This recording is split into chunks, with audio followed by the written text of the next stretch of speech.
여러분이 얼마나 귀한 분인지 여러분 스스로 알아야 됩니다. 오늘 제목은 시급한 개혁, 또 시급한 기초개혁이라는 제목으로 말씀을 전하려고 합니다. 한마디로 말하면요, 일상생활 속에서 기적이 일어나고 있다는 거예요. 특별한 것만 기적이 아니고 여러분이 정말로 시급한 개혁이 뭔지, 중요한 근본 개혁이 뭔지 정말로 기초가 제대로만 잡혀지면은 여러분 삶 속에 날마다 기적의 문들이 보이기 시작합니다. 이게 응답이란 말이에요. 자, 오늘 설명으로 듣지 말고 자신에게 적용될, 적용할 메시지로 듣게 되기를 축원합니다. 우리가 살다 보면요, 문제가 자꾸 있는데 자꾸 문제가 꼬이기만 하지 해결이 안 됩니다. 그 이유를 보니까 전부 문제 보니까 나름대로의 원인이 있습니다. 또 말씀 운동도요, 잘 되는 사람이 있고 잘 안 되는 사람이 있습니다. 그런데 대부분 우리는 그 원인과 이유를 다른 데서 찾는데 다른 데 있지 않고 우리 자신에게 있는 것입니다. 그렇기 때문에 문제를 다른 사람에게 찾으려고 하면은 맞는 말이지만 절대로 해결이 안 된다. 왜 내한테서 찾아야 되느냐? 맞다 틀리다를 떠나서 문제를 해결하려고 하면은 그 문제를 나한테서 답을 찾아야지 다른 사람한테서 찾든지 다른 원인에서 찾아버리면은 문제가 해결이 안 된다. 그 문제는 뭐냐? 하나님과 나와의 관계가 제일 중요한 겁니다. 내 주위의 사람들이 전부 다 잘못되었다 할지라도 지난주 강단 메시지처럼 내가 진짜 하나님의 은혜와 능력을 받아버리면 살 수 있다 이 말이에요. 사실 요셉 주위에는 한 사람도 도움을 주는 사람이 없었습니다. 그러나 요셉은 아무도 도와주는 사람이 없는데도 기도로 완전 승리해버렸습니다. 완전히 복음 속으로, 완전 전도 속으로, 하나님의 계획과 언약 속으로 들어가면 반드시 완전히 승리하게 되는 것입니다. 여러분의 문제가 분명히 다른 사람에게로부터 시작됐다고 할지라도 거기서 답을 찾으려고 하면은 문제가 절대로 해결되어지지 않는다 이 말입니다. 그러므로 여러분의 문제를 교회에서 찾으려고 하지 말고, 또 여러분의 남편에게서 찾으려고 하지 말고, 여러분의 아내에게서 찾으려고 하지 말고, 또 설령 그게 남편의 문제, 아내의 문제, 교회 문제라 할지라도 아무런 해결책이 안 된다. 내가 살면은 가문 그렇기 때문에 내가 남편 살려야 되고, 그렇기 때문에 내가 아내를 살려야 되고, 그렇기 때문에 내가 가문을 살리고, 그렇기 때문에 이 어려운 위기 당한 우리 교회를 살려야 된다. 이렇게 나와야 내 문제도 해결되고 가정의 문제, 당사자의 문제 해결이 된다. 그러므로 모든 문제는 내 자신에게 찾아내야 됩니다. 그렇게 되어질 적에 이번 한 주간이 굉장히 좋은 응답을 발견하는 한 주간이 될 것이고, 하나님 주신 응답을 누리는 기쁨이 넘치는 한 주간이 될 줄 믿습니다. 문제의 근본적인 해결책인 뭡니까? 해답을 얻든지 아니면 근본적인 해결이 되는 응답을 받든지 이런 역사가 이번 주간에 있을 줄 믿습니다. 그래서 믿음의 결단을 하셔야 돼요. 하나님의 뭡니까? 깊은 은혜 속으로 들어가야 됩니다. 하나님이 주시는 힘을 얻어야 됩니다. 쉽게 말하면 하나님이 주시는 하나님의 깊은 은혜 속으로 하나님이 주시는 힘을 얻는 시간과 날을 먼저 정해보라니까. 우리가 지금 뭘 일을 하는데요, 랩넌트 데이다, 우리 자체 랩넌트 데이도 목요일도 하고 이러는데 제일 중요한 게 일이 아니에요. 프로그램이 아니에요. 깊은 은혜 속으로 들어가서 깊은 하나님의 힘을 얻어버리면요, 생각이 달라져 버린다니까. 일은 하기는 해야 되는데 부담이 되고 지쳐버리면 오래 못 가잖아요. 근데 일은 하는데 기쁨을 한다니까. 이건 하나님이 어떤 의미는 나에게만 주신 특권이다. 그 내가 이 일을 하는 기쁨은 다 나쁜 의미 말고 긍정적인 의미에서 이 누가 빼앗아가면 안 되겠다. 내가 이 일을 하는 것이 너무 축복이거나 내가 이거 성경 그러면요 일이 아니라니까. 그런데 이게 안 되어지면요, 내가 왜 자꾸 이런 일을 해? 목사님처럼 설교하고 뽐 딱 이런 거 해야지. 이런 거 나와버린단 말이에요. 또 뭡니까? 목사님은 뭡니까? 내가 왜 설교해? 나도 앉아서 은혜 받지. 이래 나온단 말이에요. 이래 나오면 일이 안 되는 거예요. 그래서요, 문제는 은혜서. 아무도 도와주지 않는 어려운 환경 가운데서도 요셉은 무엇을 보았느냐? 눈이 열려야 됩니다. 요셉처럼 완전 복음 속으로 들어가 보세요. 그리고 완전 기도 속으로, 완전 전도 속으로 들어가 보란 말이에요. 얼핏 들어가지 말고, 대충 들어가지 말고, 자기를 팔아버린 형들도 보지 말고, 그것 때문에 일어난 어려운 현실과 환경도 쳐다보지 말고, 보면 볼수록 형들에 대해 열받잖아요. 그러면 뭐 형들을 원수 갚아야겠다 이런 생각할 거고, 조금 수준이 높으면은 그래야에도 불구하고 내가 성공해야지 이 정도밖에 더 생각을 했습니까? 근데 이걸 안 쳐다봤단 말이에요. 완전 기도, 전도, 복음 속으로 들어가고요. 아버지를 통해 받은 하나님의 언약을 완전히 자기 것으로 개인화시키는 기도 속으로, 임마누엘 속으로 들어갔던 요셉을 보세요. 뭘 봤냐? 하나님의 계획을 봤더라고요. 이게 지금 그 계획을, 언약을 성취하는 하나님의 방법이구나. 이걸 봤단 말이에요. 가문 살리는, 세계 살리는. 요셉처럼요, 기도하는 시간, 나를 정해놓고요, 완전 복음 속으로 들어가 보세요. 왜냐? 요셉처럼 나를 정해놓고 기도하고 기쁜 은혜를 받았는데, 그랬던 사람에게 언제 기도할 수 없는 상황이 벌어질지 모른다 이 말이에요.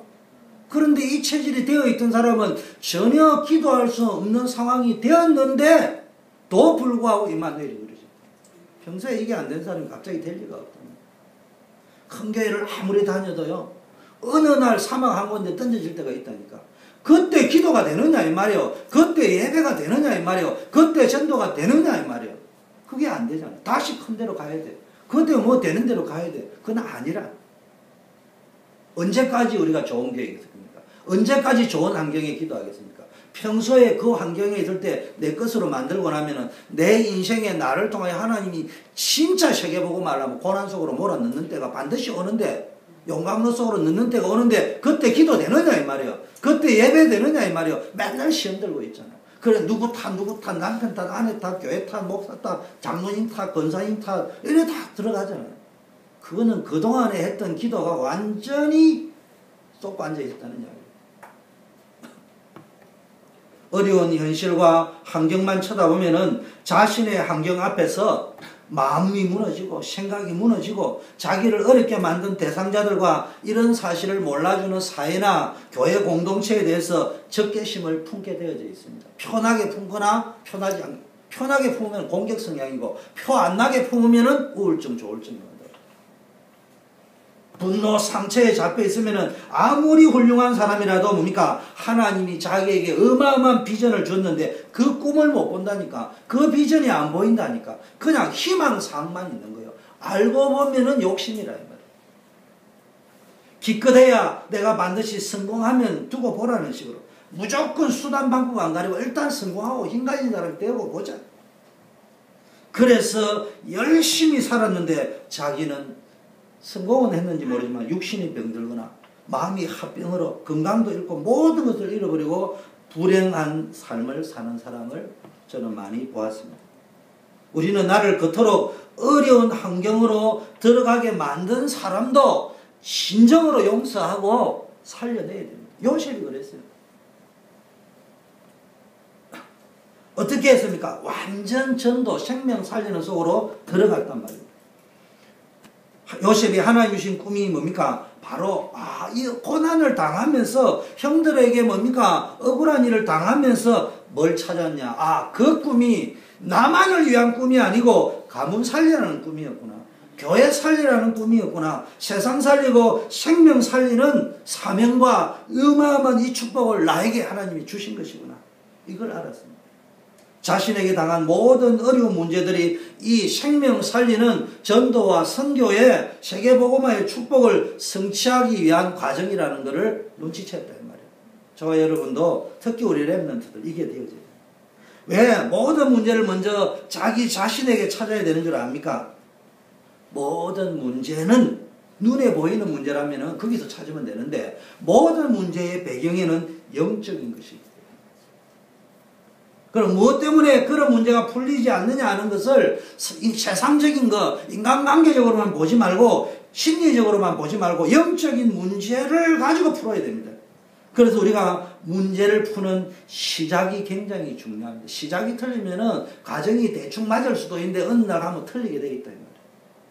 시작을 잘못하면요, 잘 풀리는 같은 어느 날 또 비비꼬해가 또 문제가 반복돼요. 어떤 사람이 위암에 걸렸습니다. 옛날에 의학은 그 원인을 위라고 하는 육신적인 부분만 쳐다보고 그 해결책을 먹고 마시는 식생활에서 예방책을 찾으려고 했습니다.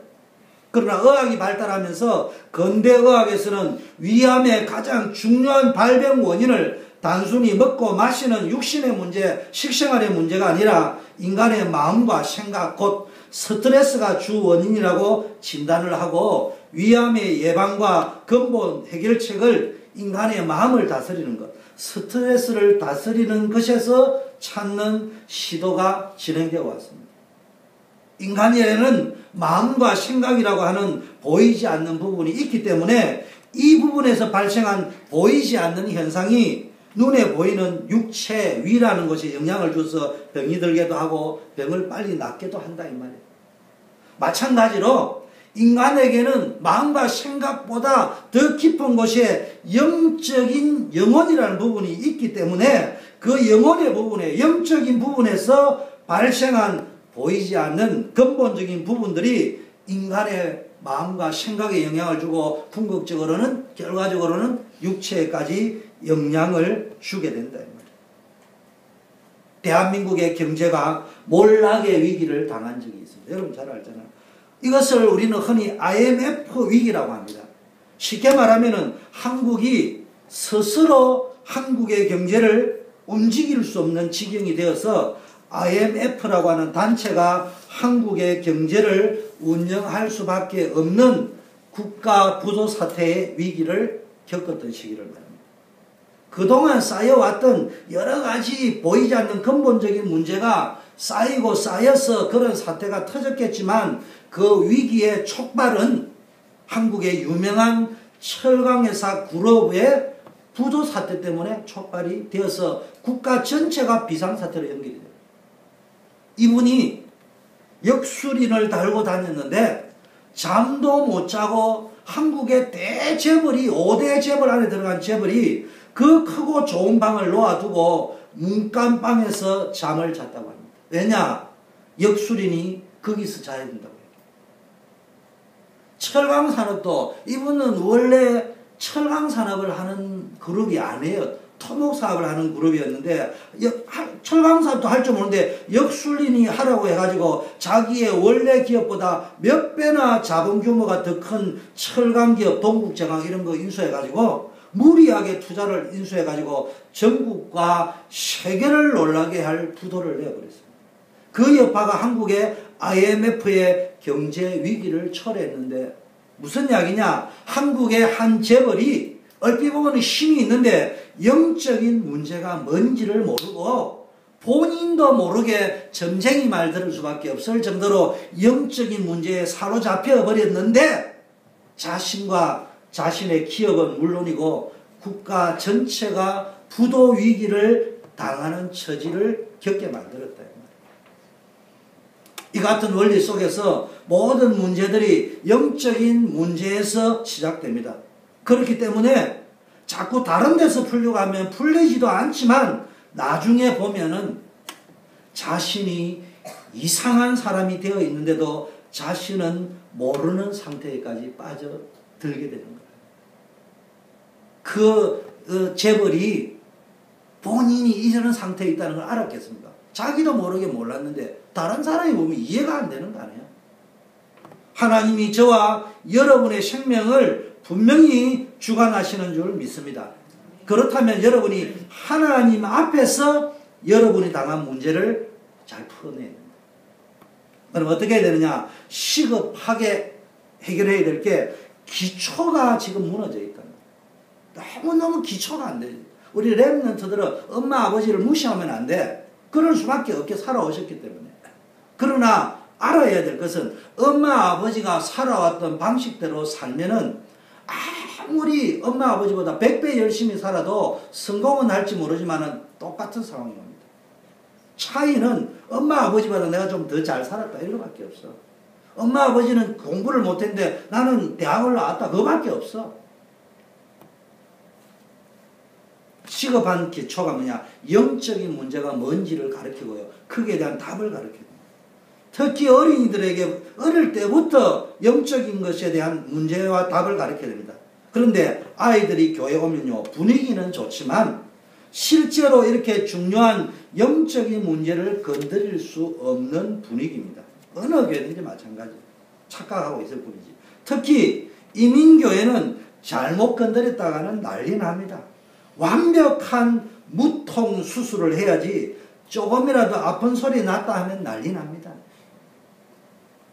그런데요, 워낙 대수술을 해야 되는 상황인데 무통 수술이 난리가 없어요. 통증이 소리가 아프다 소리 나올 수밖에 없는데 하면 이제 그 교회는 문제 터지는 거 갈라지고 모아지고 왜 내 아들 건드리냐고. 그래서 교회는 전문성을 가지고요, 이 아이들을 전문적으로 상담해주고 치료해줄 수 있는 전문성을 가진 지교회가 필요하고 상담형 지교회가 필요합니다. 우리는 이것을 해야 됩니다. 여러분, 이걸 가슴에 메시지를 들으면 자기에게 은사가 있고 달란트가 있으면요, 내가 이걸 해보겠다 은약으로 탁 붙잡고 시도를 한 명을 잡으라고. 여러분들이 우리 랩런트들 있잖아요. 그걸 후견인 조직을 만들어가 상담도 해보라니까. 교회는 아이들이 수십 년 동안 예배당을 거쳐 지나가면서 영적인 문제를 한 번도 건드릴 수 없는 분위기라는 것을 깊게 생각하고 올바른 해결책이 뭔가를 찾아내야 됩니다. 그런데 대부분의 목사들과 대부분의 신자들, 특히 중직자, 교회에 오래된 사람들이 착각을 하고 지금까지 살아왔습니다. 우리들의 머리 구조가 영적인 문제를 해결하는 구조가 아니고 오히려 악화시키는 구조를 가지고 있습니다. 설명해 보겠습니다. 일단 사람이 많이 모이면 큰 교회가 됩니다. 사람들은 큰 것을 보면 거기에 뭔가 대단한 것이 있다는 착각을 하게 됩니다. 실제로 큰 교회가 되면은 좋은 인력들이 거기에 많이 모이기 때문에 좋은 프로그램을 만들 수 있습니다. 그러면은 굉장히 좋은 분위기를 만들어 갈 수 있습니다. 그렇게 되면은 이런 분위기 속에서 목사도 그렇고 신자도 그렇고 중직자도 그렇고 부모도 똑같습니다. 뭐랍니까? 이런 분위기만 있으면은 모든 문제가 자동으로 해결되는 것처럼 착각을 하고 있다. 그러니까 목사도 대형 교회를 만들려고 하고 부모도 큰 교회 가면 프로그램에 가겠는데 그 갭 내가 수혜해야 돼. 그 갭을 푸는 거는 내가 풀어야 되는 거지 교회가 푸는 게 아니라 이 말이야. 그 내가 풀 수 있는 거를 계속 티칭 해주고 방향 제시를 해주냐 이 말이에요. 큰 교회가 솔직히 해주느냐 안 해줍니다. 큰 교회를 욕하는 게 아니라 그럼 작은 교회는 그걸 할 수 있냐? 천만의 말씀. 작은 교회는 막 오매불망 언제 크게 되느냐 그거밖에 관심이 없어요. 그래서 우리 교회를 본질이 다른 교회를 만들겠다는 말은 더 정확하게 하면 본질에 성경적 본질에 충실한 교회를 만들어가자. 그게 건강한 교회입니다. 그러나 진짜 사람들에게 시급하게 해결돼야 될 영적 문제가 얼마나 중요한 것인가를 모른다 이 말이에요. 본인 모릅니다. 1년에 한 번 가다가 영적 문제 단어는 어쩌다 지나가는 말이지 그게 핵심 화두가 돼가지고 언제 52주를 계속 전해본 적이 있냐 이 말이에요. 그 해결책을 모르고 교회를 다니면 영적 문제는 그대로 남아있습니다. 분위기에만 있어서 젖어 들어가 표가 분위기가 아니 천하에 술 먹던 사람도 교회 와가지고 간이 배 밖에 단 사람 아니면 예배 앉아 담배 빡빡 피우고 술 먹을 사람 여기 누가 있습니까? 혹시 취한 사람이 올지는 모르지만 담배 냄새를 풍기면서 앉아있을지는 모르지만 이 예배드린데 담배 딱 피우고 술 먹을 사람 누가 있습니까? 분위기잖아 분위기. 그런데 본인의 중독되어져 있는 이거는 아직 해결이 안 되는 상태에 있단 말이에요. 영적 문제도 마찬가지로 가는데 이거를 모른다니까 사람들이. 어느 날 이게 남아있다가 심각한 어려움을 문제가 이제 어떤 상황이 벌어집니다. 그게요 촉발되는 계기가 돼가지고요 안에 있던 영적 문제가 터지기 자빠지는 거예요. 이때는 어떤 방법이나 힘으로도 해결이 안 되는 상황이 오는 거예요. 이렇게 신앙생활을 하면은 진짜로 이런 스타일로 신앙생활하면 세계를 움직일 수 있는 인물이 안 나옵니다. 아니 목사님 대통령도 나오고 재벌도 나오고 굉장한 인물이 나왔잖아요. 그 말 하는 게 아닙니다. 우리 머리 구조가 기껏해야 이 정도 수준밖에 안 된다 보통. 그러니까 말은 언약이라고 렘넌트라는데 우리 자녀들을 기껏해야 이 정도의 세계적 인물이 되기를 바랍니다. 모세 요셉, 다니엘 하는데 알고 보면 자리요. 대통령, 국무총리, 국회의원, 의사. 그런데 성경에 나오는 렘넌트들은 단순히 성공의 자리에 갔기 때문에 서밋이라고 하는 것이 아니고 이들은 영적인 문제가 뭔지를 알았습니다. 그 해결책이 뭔지를 아는 지도자였단 말이에요. 이런 서밋을 채워야 되고 이런 렘넌트를 찾아야 됩니다. 이런 렘넌트 서밋이 여러분 어디서 나왔냐? 마가 다락방에서 나왔어요. 바리새 교회에서 나온 게 아니에요. 유대교회에서 나온 게 아니에요. 그럼 작은 교회에서 나왔다는 말을 지금 의미하려고 하는 것이 아니에요. 정말로 영적인 답을 찾아야 영적인 부분의 개혁을 끝내 시작해야 되겠다. 큰 교회냐 작은 교회냐 프로그램이 얼마나 좋으냐 안 좋으냐의 관점에서 보지 말고 복음이 진짜 있느냐 얼마나 원색이냐 아니면 섞어진 짬뽕이냐 얼마나 복음을 약화시키고 있느냐 아니면은 복음을 희석시키거나 약화시키지 않냐고 강하게 원색적으로 전파하고 있느냐의 관점에서 건강한 교회냐 병든 교회냐 본질적인 교회냐 비본질적인 교회냐 볼 줄 알아야 됩니다. 이 눈이 열려야 된다 이 말이에요. 우리 렘넌트들에게 영적인 문제를 건드려 줄 수 있는 사명자가 필요하고 전문성을 가진 이 아이들에게 전문성을 가지고 상담형 지교회를 할 수 있는 지교회가 필요합니다. 이런 가슴을 가진 일꾼들이 또한 나와야 되고 영적인 부분을 건드려 줄 수 있는 메시지를 가진 일꾼들이 나와야 합니다. 여러분 가운데 이런 일에 헌신하기를 원하는 중직자들이 나와야 합니다. 학교 앞에 집이 있다 우리 집이 왜 우리 집이 거기에 있는지를 깨달아야 됩니다. 그게 신앙생활입니다. 그게 언약 잡은 겁니다. 또 사명에 불붙는 사람은 일부러라도 그런 곳에 집을 사명 감당할 수 있는 곳에 집을 살든지 빌리든지 해서 거기에서 이런 영적인 터치를 해줘야 됩니다. 한번 해보시라니까. 중고등학생에게 영적인 문제를 건드려줘야 됩니다. 어린이들 중고등학생인데는요 영적인 문제를 건드려줘야 됩니다. 메시지만 가지고는 중고등학생 절대로 안 됩니다. 은혜 받은 진짜 은혜 받은 사역자가 필요한데 뭐요? 상담으로 풀어줘야 됩니다. 미국에는 치유 메시지 가지고 제가 미국에 건너올 적에 미국은 치유 메시지가 필요해서 치유 메시지를 어마어마하게 내가 받아온 학교에서 대학원에 받은 까지 싹 다 가져왔습니다. 와서 일주일 만에 파악했습니다. 미국은 치유 메시지를 하면은 치유를 하려고 하는 목사도 죽고 성도도 죽는데 어디서 있냐? with principle 함께 동병상련의 아픔을 느끼면서 같이 아파하면서 상담형으로 탁탁탁탁 이렇게 잠깐 터치하면서 치유하지 아니하고 메시지를 가지고 치유하려고 하면은 튄다. 중고등학생은 절대로 메시지만 가지고 되는 게 아니에요. 이들에게 메시지는 은혜 받은 중고등학생들에게는 메시지가 필요하지만 대부분의 중고등학생들은 부모가 모르는 고민과 갈등 속에 있습니다. 여러분이 볼 적에는 그 고민도 아닌 고민처럼 보이지만 걔에게는 우주적인 고민이라니까. 그 고민 중에 제일 큰 고민이 나는 우주적인 고민, 세계적인 고민을 하는데 엄마 아빠가 갈아서 돼. 그게 뭐 고민이 가는 거. 그 자체가 스트레스요.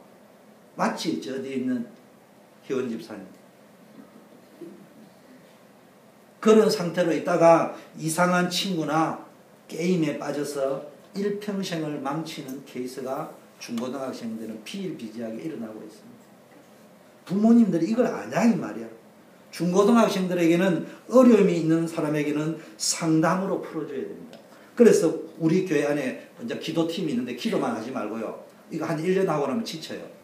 하나님 원하는 방향으로 자꾸 기도해요. 후계는 조직을 해서 우리 렘넌트들을 상담을 해주고자 또 렘넌트를 어떤 식으로 후기를 하고 컨설팅을 하고 도와줄 것인가. 이런 부분들을 놓고 기도해 보셔요.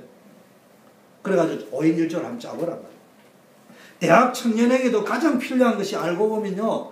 대학 청년들에게 보면요. 진로고 이런 것처럼 보이는데 알고 보면 그것도 영적인 문제입니다. 하나님이 살아계신과 영적인 메시지를 체험하게 만들어야 됩니다. 대학이 지금 문화 찾는다고 대학교 가면요. 문화를 찾아야 너를 찾아라. 나를 찾고 문화 찾는다고요. 자꾸 이상한 쪽으로 흘러가면서 보이지 않게 우상, 무속, 역술 쪽으로 가고 있습니다. 뉴에이지 프리메이슨 이쪽으로 다 가고 있습니다. 대학은 4년 동안만 훈련시키는 것이 아니고 4년 후에는 전부 사회로 들어갑니다.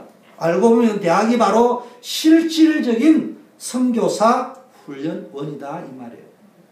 그래서 대학을 살려요. 이제 본격적으로 이제 대학 현장에 저도 들어갈 건데 여러분도 기도해야 됩니다. 청년, 이미 사회에 발을 들이다 놓은 최일선에 있는 현장 선교사요, 직장 선교사요, 이들이 나중에 교회의 중직자가 될 인적 자원들이다 이 말이에요. 그런데 현장 선교사, 직장에 있는 선교사들이 교회 살릴 실제적인 인적 자원들이 언약을 놓치고 은혜를 놓치고 힘을 잃어버리고 사명을 잊고 거의 반 죽어 있는 상태인데 나는 안 죽었다고 말하고 있습니다. 3중 4중 생활을 하고 있단 말이에요. 본인은 모르는데 이 사람들이 완전 지금 치유 대상자란 말이에요. 사명은커녕 중병 상태에서 교회를 다녔는데 엄마에 효도한다고 아버지에게 효도한다고 친구 때문에 다녔는데 어느 날 중직자가 되었는데 완전 영적 중병 상태야. 그 사람들이 교회를 끌고 간단 말이에요. 그게 병든 식으로 끌고 간다 이 말이에요. 대학 청년들은 전 세계의 흑암 현장, 흑암 조직을 철저하게 분석을 해서 정복할 기획팀, 우리 랩런더 포럼팀이 가야 될 방향이요. 내일 당장 해라는 말이 아니요. 100점을 만들라는 말이 아니요. 10점에서부터 때로는 0점에서부터 시작하더라도 세계 흑암 현장, 흑암 조직을 분석해서 정복할 기획팀을 만들고 나가야 돼요. 기성세대 메시지가 없어요. 무슨 이야기를 합니까? 지금 기성세대에 가장 없는 것이 무엇인 줄 압니까? 메시지가 없습니다. 왜 산업선교하는지 아닙니까? 이래라고 하는 것이 아니에요. 장학금 내라고 이야기하는 게 아니에요. 제일 먼저 직장 현장에서 모든 기성세대가 산업을 가지고 직장이 있으니까 메시지가 없대요. 본인은 있다고 하는데 그 사람도 자세히 보면 메시지가 없습니다. 뭔 말인지 압니까? 지식적인 메시지는 있는데 현장에 메시지가 있어야 하는데 현장에서는 전부 문제만 보이지 메시지는 안 보인다. 그 이야기하는 거예요. 현장에 메시지가 없는데 어떻게 살아갑니까? 현장에 메시지가 없다는 말은 그 현장에서 성경 공부하자는 말이 아니에요. 우리가 예배드리고 말씀 받고 갔는데 현장에 그 말씀이 딱 맞구나, 성취되어져 있구나, 요 맛을 느껴야 되는데 그런데 그것이 안 맞단 말이에요. 100이면 100 가니까 강단은 강단이고 교회는 교회고 하나님 말씀 말씀이고 성경은 성경이고 내가 있는 현장은 달라. 이게 50년 100년 가다 안 됩니다. 그러니까 자꾸 뭡니까? 이게 안 맞으니까 말씀하고 현장하고 예배하고 맞아야 되는데 안 맞으니까 예배도 귀찮아지고 말씀도 안 믿어지고 갈등하고 방황하다가 결국은 무너지는 거예요. 우리가 말씀 받고 직장 가면은 응답이 보여야 되는 거예요. 그게 말씀하고 맞아야 되니까. 말씀 따로 현장 따로 이렇게 사는 것을 빨리 개혁해야 돼요. 이걸 기초개혁이라고 하는 거예요. 이걸 기초개혁이라고 하는 거예요. 그러다 보니 예수 잘 믿는다고 하는 의미를 완전히 성경하고는 틀리게 살아왔습니다. 그러니까 말씀하고 현장하고 맞아야 되는데 이거하고는 다르니까 틀린 방법이지만 맞다고 고집을 할 만한 근거를 제시해야 되는데 그게 뭡니까? 그냥 참고 견디는 것이다. 살다가 죽으면 천국 가는 것이다. 술 안 먹는 것이다. 담배 안 피우는 것이다. 착하게 사는 것이다. 순하게 사는 것이다. 남이 욕해도 웃고 사는 것이다. 이게 그냥 믿음인 줄 알고 있다. 한마디로 완전 쪼다같이 살아라 이 말이에요. 성경은 어디에 쪼다같이 살아라 말이에요. 성경은 그렇게 되어 있지 않습니까? 하나님의 백성이 너무 틀리게 알고 있으니까 영적인 기초가 뭔지를 모르는데 자기는 기초 다 됐다고 이야기한다니까. 잠깐 들었는데 우리 영적인 거 이야기하면 여러분 영적인 거 우리 솔직하게 이야기하죠. 관념적인 거 그냥 대충 넘어갈 때 영적으로 이래 이야기하지 영적인 게 대충 넘어갈 문제가 아니고 밥 먹는 거는 대충 넘어가면 돼요. 없으면 한 끼 굶으면 돼요. 영적인 거는 대충 넘어가야 될 문제가 아니에요. 반드시 해결하고 가야 되는 문제인데 우리 그렇게 생각해 봤냐고.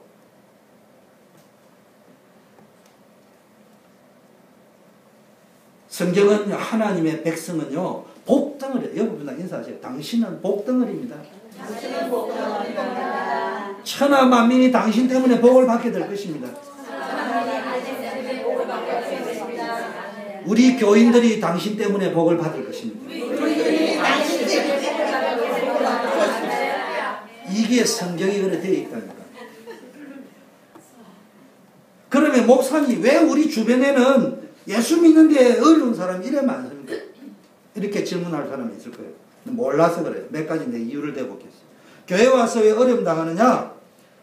어려움 당하는 사람이요. 원래 어려움 당하는 사람, 이런 사람, 잘나고 어려움 안 당할 때는요, 자기 잘난 줄 알고 착각하고 살다가요, 누가 전도해도요, 콧방귀나 끼고 살다가 도저히 이래도 안 되고 저래도 안 되는 어려움을 당하면 그때서야 교회를 왔는데 이미 그때는 기초, 기본 다 무너져 있는 상태.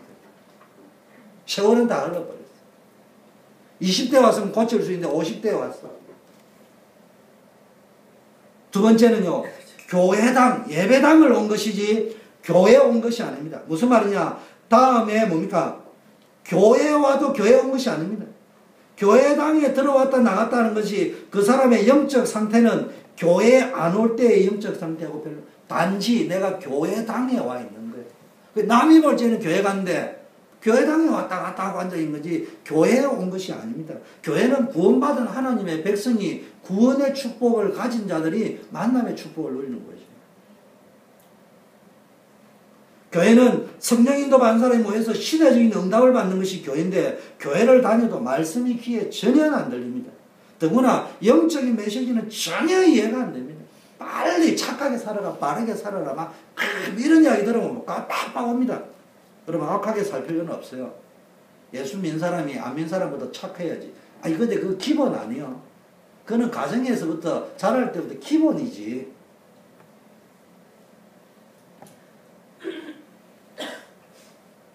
기본도 기본이지만 더 시급한 게 영적인. 그래서 교회가 영적인 이야기를 자꾸 하는 거예요. 영적인 역사는 도무지 믿어지지 않습니다. 그러니까 성령과 악령의 역사는 아예 모릅니다. 인정하기 싫습니다. 잘 알아야 됩니다. 지금 성도들이 교회와 교회당을 구분하지 못합니다. 물어보고 싶습니다. 오늘 여러분은 지금 교회에 와 있습니까? 교회당에 와 있습니까? 우리 일부 예배 나온 성도는 단 한 번도 예외 없이 주의 교회에 와 있는 줄 믿습니다. 껍데기와 분위기를 보고 교회 다닙니까? 알맹이를 얻어서 갑니까? 그 결과 전 세계에 영적 문제가 왔습니다. 전 세계에 큰 교회가 없어가지고 영적 문제 온 게 아닙니다. 시대마다 큰 교회는 있었습니다. 초대 마가다락방 교회가 태동되던 시절에도 어마어마한 유대교회 바리새 교회당이 있었다 이 말이야. 그 바리새 교회가 우리 렘넌트를 치유해 줄 것처럼 보였습니까? 다들 그렇게 생각 안 했겠습니까? 그러나 모세와 같은 인물은 어디서 나왔냐? 바울과 같은 인물이 어디서 나왔냐? 바리새 교회에서 나온 게 아니고 한 시대를 진짜 살릴 서밋이 어디서 나왔냐? 마가다락방 교회에서 나왔습니다. 유대교회도 있었겠죠. 그 사람들은 영적인 것을 모르기 때문에 초대교회 죽이려고 하는 정치 서밋에서 나왔겠죠. 국방력을 가진 서밋에서 나왔겠지. 그게 열심인 줄 알았겠지. 한때는 바울도 그런 서밋이었다고. 잘 알아야 됩니다. 제가 왜 하늘 품고 독을 품고 이야기하는 거죠. 이제는요, 큰 교회다 작은 교회다 다 내려놔요. 본질적인 교회가 먼저죠.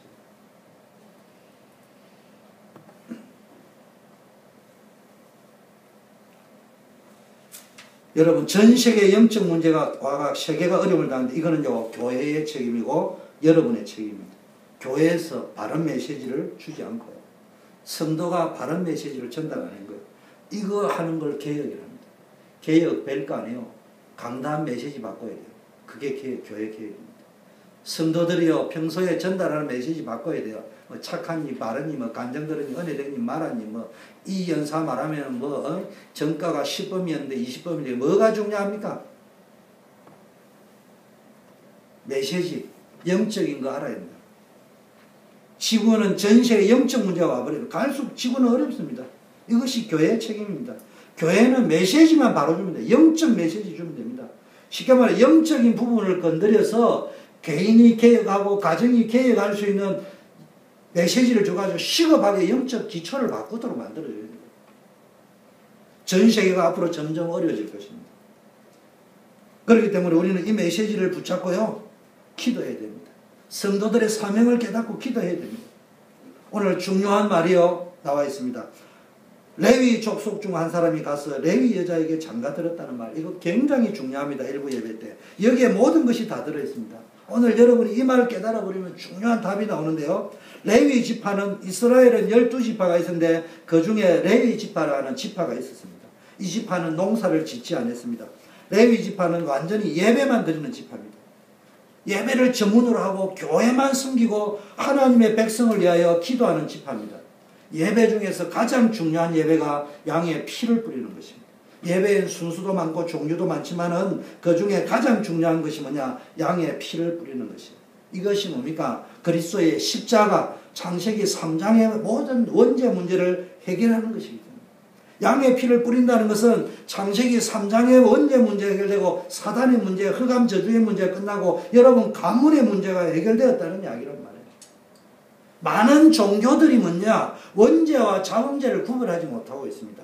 원죄와 자범죄를 구분하는 유일한, 세계 유일의 종교가 뭐냐? 유대교도 원죄와 자범죄를 구별을 못하고 있습니다.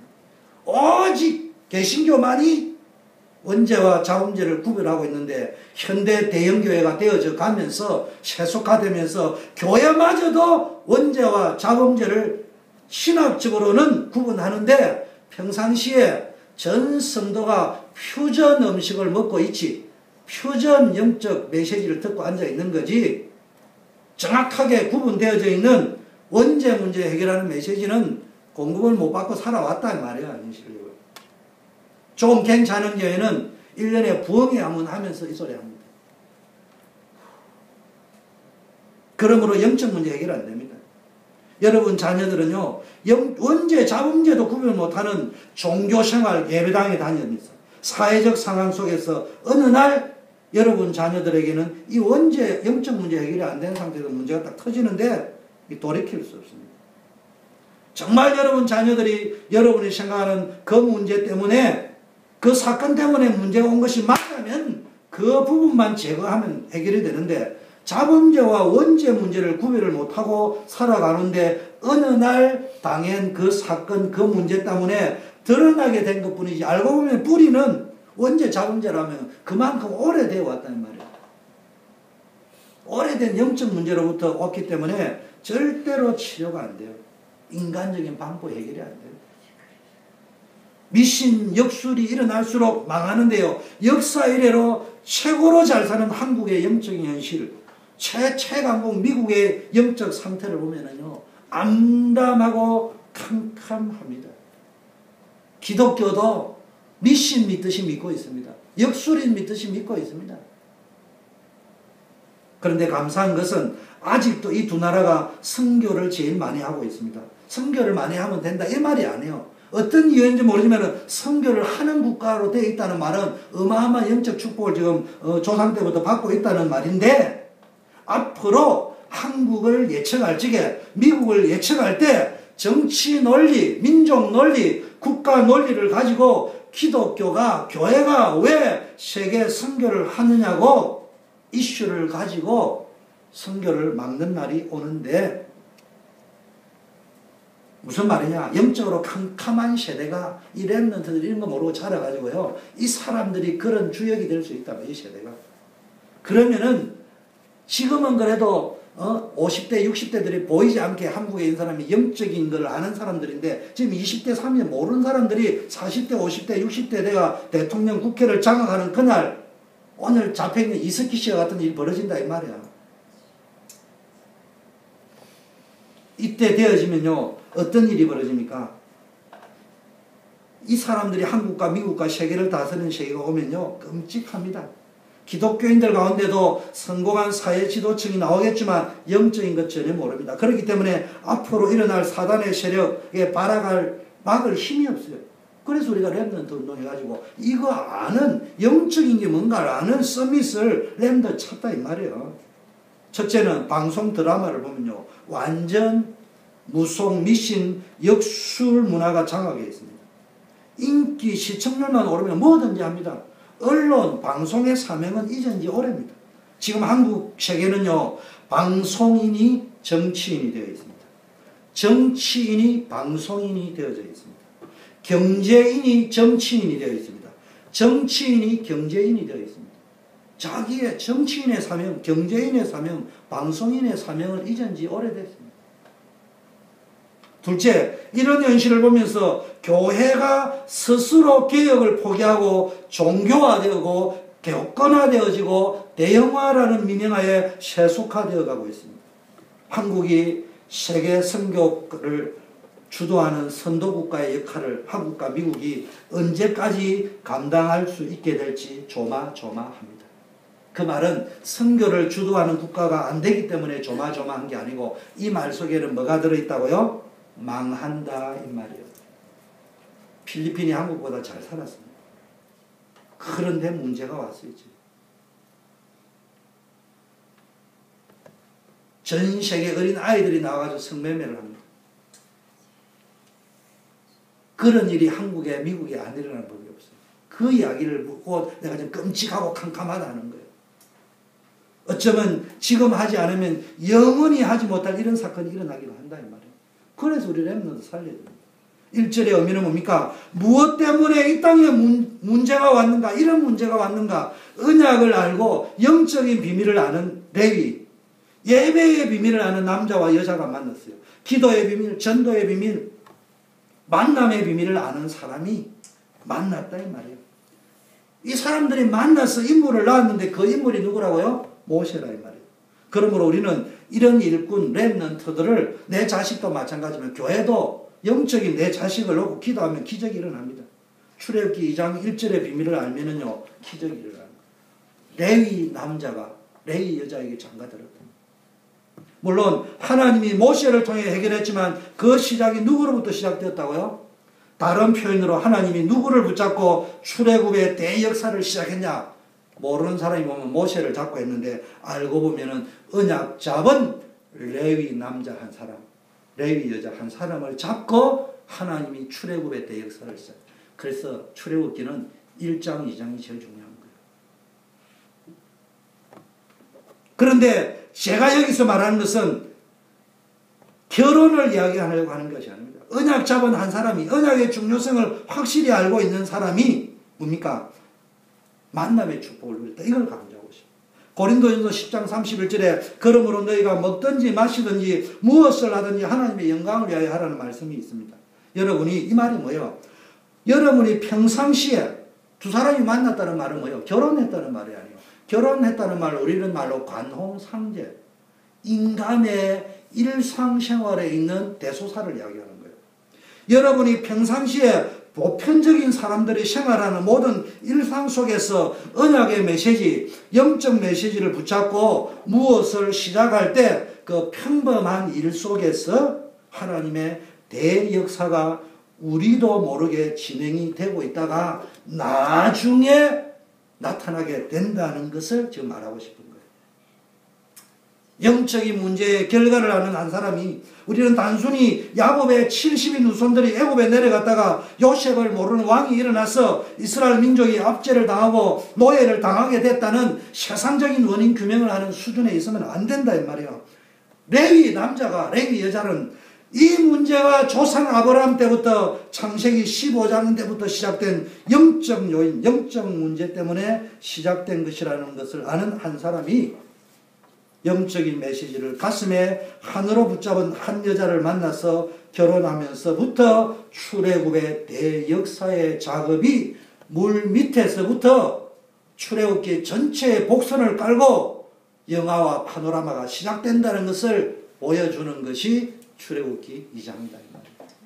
그게 출애굽기의 전부 다라고 하는 거예요. 메시지는 출애굽기 2장에 다 들어있는 거예요. 핵심은 출애굽기 3장 18절 피지만은 흐름은 출애굽기 2장이 전부 다예요. 잘 아셔야 됩니다. 흐름과 메시지는 다를 수 있어요. 우리는 지금 메시지는 다 나와 있잖아요. 출애굽기 3장 18. 흐름을 교회가 만들어야 되는데 모세 이야기하지 말고요. 레위 남자가 되어야 된다니까. 레위 여자가 되어야 된다 이 말이에요. 성경은 모세의 아버지는 아므람이요 어머니는 요게벳이라고 분명히 말하고 있습니다. 그런데 출애굽기 2장에서 아므람과 요게벳이 결혼했다 이래 이야기 안 하고 레위 족속의 한 사람, 그 남자입니다.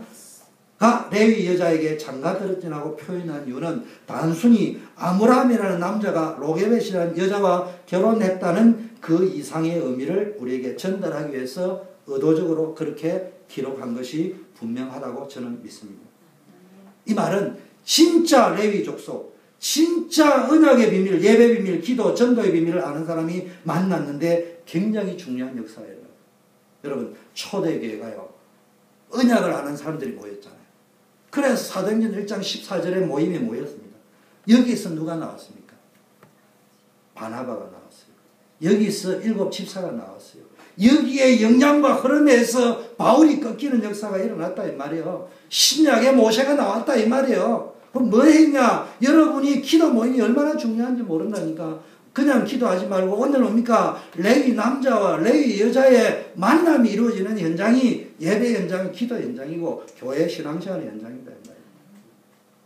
모세 보세요. 레위 지파 가문에서 출생했는데 무엇 때문에 이 땅에 문제가 왔는지를 알고 있는 예배 축복을 알고 있는 남자가 그것을 알고 있는 여자에게 장가드는 인물이 나는데 그게 모세예요. 굉장히 중요한 말입니다. 무슨 말이냐? 여러분이 제대로 영적 해답을 가진 남자가 그리스도의 비밀을 아는 여자가 장가들었다. 이런 영적 신앙생활, 결혼도 중요하지만 오늘은 신앙생활 이런 원리 속에서 한다면 그 후손에게 시대를 살릴 인물을 보냅니다. 결혼이 중요하고 그래서 결혼생활이 중요합니다. 결혼과 결혼생활이 다른 거 알죠? 결혼은 웨딩이고 결혼생활은 지속을 이야기합니다. 정말로 메시지 잡고 이 답을 아는 게 중요합니다. 그 언약 잡은 사람이 뭐 결혼만 하면 끝납니까? 그 말에 지속이 돼야죠. 여러분이 레위 남자와 여자가 결혼할 때 붙잡은 이런 언약을 가문의 언약, 교회의 언약으로 붙잡고 기도한다면 여러분 가문의 모세 같은 인물을 보낼 거고 여러분이 섬기는 교회의 모세 같은 인물을 보낼 것이다 이 말이에요. 그럼 뭐입니까? 여러분 인물에 모세 같은 사람 나기를 원해요 안 원해요? 원합니까? 진짜입니까? 그럼 같은 원리로 여러분 교회에 모세 같은 사람이 나와야 됩니까? 안 됩니까? 그러면은 여러분이 모세 같은 인물이 나오면 여러분 어떻게 돼요? 비교하면은 별 볼일 없어지죠. 그럼 기뻐해야 돼요? 슬퍼해야 돼요? 근데 교회 실적이 뭐예요? 슬퍼하잖아. 내보다 잘난 사람 오기 싫잖아. 내가 개척 멤버인데. 무슨 말인지 알아요? 그 바탕을 바꿀 수 있는 그게 전도운동의 바탕이다 이 말이에요.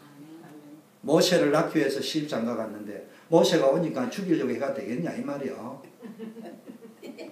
그게 지금 한국 교회, 이민교회 실정이요.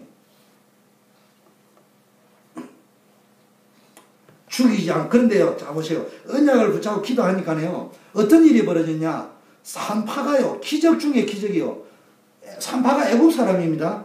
애국 왕의 정치적 판단과 정책 결정의 배경은 이스라엘 민족이 이상하게 자꾸 번창을 하는데요. 이게 잘못하면요, 이스라엘 백성이 애국 백성을 정복할 수도 있겠어요. 랩런트를 잘 알아야 됩니다. 세상에 나가면요, 세상 사람들이 전부 이 생각을 하고 있습니다. 저놈 키우면 내 잡아먹을 거다 이 생각인데 안 키웁니다. 잘 알아들어야 됩니다. 그런데 애굽인과 산파가 그 무시무시한 바로 임금의 명령을 어기고 자기 나라 임금의 자기 민족 임금의 명령을 어기고 모세를 죽이지 않았습니다. 이게 기적이 아니에요. 기적이 아니지, 그렇지? 나는 이거 보면서 기절이야. 나 이번 설교하면서 막 준비하면서 막 너무 황홀하더만. 여러분이 진짜 중요한 것을 깨달아 버리면요, 일상생활에 기적이 보입니다.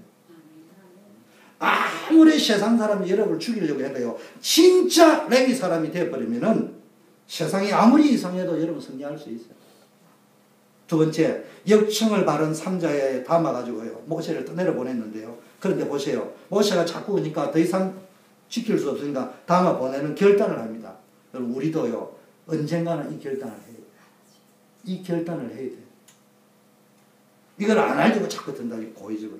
산파를 통해서요, 역사에서 모세를 살렸던 하나님께서 이 위기 가운데서도 다시 모세를 살릴 줄도 모른다는 결단을 하고요, 하나님께 완전히 맡기고 결단합니다. 그런데 어떤 일이 벌어졌습니까? 진짜 기적이 났어요. 상자가 어디 엔진이 있습니까? 뭐 핸들이 있습니까? 물 흘러가는 대로 흘러가는데요, 이게 어디로 갔냐? 하필이면 바로 왕의 딸이 모욕하는 모습을 봤어요. 이게 기적입니다. 여러분 그거 몰랐잖아. 여러분 기적을 늘 뭡니까? 갑자기 하늘에서 로또 당선 Congratulation 그것만 기대하고 앉아있습니다. 주님이 답답해요. 기적을 주도 모르는 네 눈을 가지고 어떻게 하면 좋겠냐. 막 천국에 올라오느라 천국에 오면은 시야가 확 열려가 시력 5.0이 될 수 있습니다. 땅에는 왜 안 되느냐? 매연이 꽉 차가지고 네 눈으로는 도저히 안 보이느라 오면은 네 살았던 80인생이 전부 기적이었다는 것을 고백하게 되니라. 그때는 보면은 우연인데요. 지금 보면 기적이잖아요. 그때 보면 우연인데요. 전체 출애굽기를 알고 보니까네 이건 기적이잖아요. 아무것도 모르고 볼 때는 우연의 일치인데 출애굽기 전체를 보니까 소름 끼칠 정도로 절묘한 하나님의 시간표 속에 이루어진 완벽한 기적 중 기적이다. 하필 갈대상자가 그쪽으로 갈 것도 뭐고 더 소름 끼치는 것은 하필 또 그 시간에 다른 공주도 많았을 텐데 하필이면 실새공주가 거기 나올 거는 또 뭐예요? 소름이 끼치도 보통 끼치는 게 아닙니다. 이건 로또 확률보다 더 높은 가능성이 없는 거예요. 말로 표현하자면 우리 와이프 자기가 닭살 돋을 정도로 소름 끼치는 거예요. 절묘한 기적이에요. 여러분 인생 가운데 지금 닭살 돋는 기적이 일어나는데도 감사가 없어. 감각이 없어요. 내가 지금 그거 이야기. 지금 제가 강조하는 그 흐름을 알아야 돼요. 모세가 산 것이 기적이 아니고요. 알고 보면 지금 여러분이 기적 속에 살고 있다는 것을 말하고 싶다. 이 정도는 제가 더 이상 언급을 안 해줘도 영적으로 팍 깨달음이 와야 워싱턴 초대교회 성도답다 이렇게 말할 수 있습니다. 더 기적이 있습니다. 유모로 모세의 친어머니가 젖을 먹입니다. 기적이 또 일어났습니다. 보세요. 갈대상자를 딱 끄집어내고 오늘 본문에 보니까 이스라엘 민족이네. 충분히 다른 선택을 공주가 할 수 있는 상황이었습니다. 그런데 하나님이 그 순간 실새공주의 마음을 움직였습니다. 아이를 딱 보는 순간 오 뷰티풀 그러면서요 동시에 앞으로 대단한 인물이 될 수 있겠구나. 동시에 불쌍하구나. 히브리인이라는 것이 기억이 안 나. 분명히 히브리인이라고 생각을 했는데 그건 온데간데 없고 이게 누가 준 거예요? 하나님이 마음을 움직이십니다.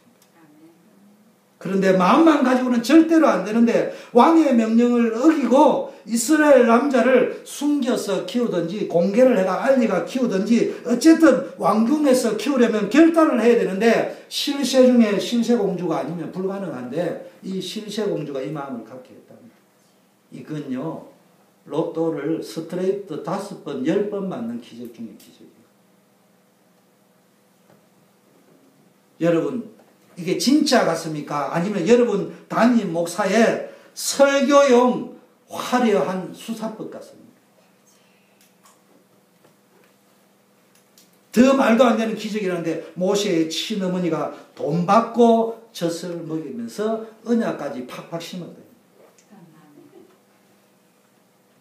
요게벳이 여러분 같은 여러분이 요게벳이라면 이때 어떤 생각을 했겠어요? 기적이구나. 하나님 과연 살아계십니다.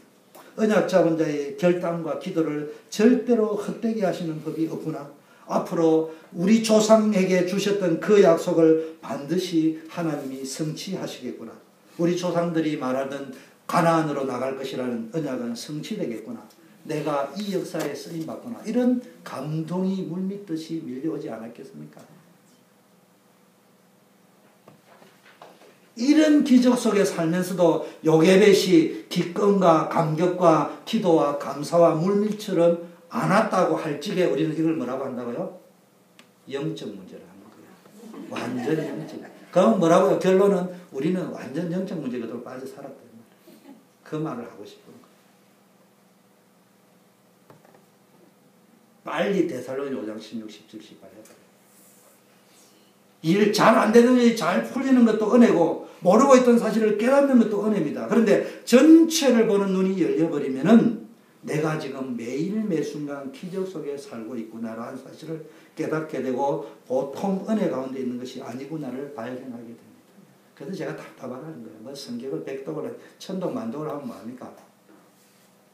여러분 제가 설교할 때 느끼는 게 뭡니까? 그걸 성경을 파노라마식으로 봐야 됩니다. 전체를 낳고 동시에 봐야 되는 것이지 출애굽기 따로 뭐 따로 이렇게 보는 게 아니에요. 애굽의 히스페리오 대학에서 충분한 지식까지, 이것도 기적 중의 기적입니다. 순교전기 하나의 모세를 쓰기로 작정했기 때문에 이걸 로얄 펠리맨 다니는 제국대학의 군사학, 정치학, 경제학, 리더학, 지리학, 천문학 다 배웠습니다. 모세가 출애굽의 지도자 된 게 다 이유가 있는 거예요. 출애굽의 역사 전체를 보면요, 이쪽으로 가게 한 게 하나님의 기적이라. 그렇다면 여러분 대학 간 게 보통 기적이 아니에요. 시대적인 일꾼으로 모세가 쓰임 받는데요. 출애굽의 역사는 하나님이 주관했죠. 모세를 부르셔서 구약 역사 최고의 지도자가 됐는데 오늘의 메시지 핵은 그게 아니고 이 일을 위하여 누구를 쓰셨냐? 레위 남자 여자를 썼다. 무엇을 통해 역사했냐? 레위 남자 여자의 언약 잡은 자의 기도 전도, 나의 선교, 나의 헌신을 찾은 자의 평범한 일상사를 통해서 출애굽의 역사가 일어났다. 이거 말하고 싶은 거예요. 결론 메시지 흐름이 그겁니다. 무조건 여러분 이래라는 말이 아닙니다. 언약 잡은 사람이 모세가요, 이거 못 깨달았을 적에는요, 모든 걸 다 가지고도요, 지명수배자가 됐어요. 하루아침에 몰락했습니다. 그런데 미디안 광야에서 모든 것 다 내려놓는 순간, 은혜를 체험하는 순간 영적인 비밀이 깨달아지고 사명이 깨달아지기 시작했습니다. 여러분 하나님 말씀을요, 깨달은 것처럼 보이는데요, 자꾸 거꾸로 깨닫습니다. 제가 말하면 죽을 까 싶어서 우리 교회 너무 잘 이제 분위기가 만들어져 갑니다. 진짜 하고 싶은 말을 할 수 있는 분위기입니다. 성경을 천독한 사람도 데려오는데 이길 자신이 있어요. 그거 가지고 교회 살리는 거 아니에요. 그럼 읽지 말자 이 말도 아니에요. 제대로 알아야 된다. 오늘 시간이 없으니까 결론. 여러분 뭐 했냐? 모세 같은 인물이 우리 교회에 나와야 된다. 나쁜 의미로 듣지 말고 좀 긍정적인 의미로 생각합시다. 지금 우리에게는 모세가 없어요. 우리 교회는. 다른 교회도 솔직히 없고. 그럼 우리는 누구요? 레위 남자, 레위 여자다. 그러면은 모세가 태어나도록 우리는 기도해야 된다. 이 말이에요. 뭔 말이에요? 그쪽 방향으로 내 모든 걸 집중하고 그 바탕을 깔아야 된다. 이 말이에요. 여러분 레위 남자, 레위 여자가 장가 들었는데요. 모세가 나오면은 어떤 일이 벌어진다고요? 우리 교회 모세가 나오는 날, 여러분 가문에 모세 같은 사람이 나오는 날 무슨 일이 벌어진다고요? 홍해가 갈라지는 일이 벌어진다. 요단이 무너지는 일이 벌어진단 말이에요. 그 이야기 하는 거예요. 그런데요, 영적인 의미에서 장가 가지 않고 시집 가지 않고 혼자 삽니다. 언약을 못 깨달은 사람이 장가 가도 소용이 없고요. 언약을 붙잡아도요, 장가 안 간다. 이 말이 뭔 말인지 알아요? 싱글로 산다는 말을 혼자 잘난 척 하는 거예요. 우리 이정님이도 혼자 잘난 척 많이 했습니다. 내가 보면서 우리 희원이도 마찬가지고 나도 마찬가지고 시집가 애 둘만 딱 낳아보세요. 현실이 뭔가를 따라갑니다. 수준, 고상하던 수준이요, 진짜 하나님 언약 잡은 수준 내려갑니다. 지금은 언약 잡은 거 사실은 아니에요. 폼 잡고 있는 거지. 설명해 볼까요? 장가 간다는 말이 뭔 말이에요? 다락방 인도한다 이 말이에요. 말씀 운동에 씨를 뿌린다 이 말이에요. 시집 간다는 말이 뭐요? 다락방에 참여한단 말이에요. 말씀 운동에 생명의 씨를 받아서 잘 양육한다 이 말이에요. 영적으로 장가 시집 안 간다. 멋있어 보이는데 맨날 뜬구름 잡고 살아가는 거예요. 영적 성장, 성숙이 아니라 영적 비만한 자, 고도 비만 상태입니다. 교회를 다니도요, 여러분 예수님과 결혼한 사람이에요. 교회를 다니도 교회당만 다니면 안 돼요. 장가가고 시집간 것처럼 보이는데 영적인 재생산이 안 되는 사람, 노력해도 안 되는 사람, 노력을 포기한 사람, 분명히 어떤 문제가 있는데 이 상태를 뭐라고요? 영적 불임증 환자라. 빨리 근본 원인이 뭔지를 찾아가 치료해야 됩니다. 혹시 영적인 시, 말씀, 메시지가 불임 아니냐? 푸림 남자는 정자가 무정자예요. 그건 정자가 없다는 말이 아니고 정자가 있는데 생명의 시가 전달이 안 된다. 이 말이에요. 메시지 하는데 시가 없다 이 말이에요. 의미를 잘 알아야 됩니다. 노력을 포기한 사람이 있습니다. 생명은 헌신이 없어요. 자기 희생 안 합니다. 요즘 부부들 자식 안 낳으려고 하는데 여자들 왜 불임 안 잡니까? 난자와 태반이 아이를 가질 수 없는 사람들. 전혀 헌신하지 않습니다. 이게 안전. 여러분 설교를 잘 듣고 기도해야 됩니다. 억지로 전도해라는 게 아니에요. 진짜 은혜부터 체험해야 됩니다. 그러면요 이상하게 작은 헌신이요 모세와 같은 인물을 키우는 대헌신의 역사로 하나님께서 일어나게 하실 줄 믿습니다. 기도하겠습니다.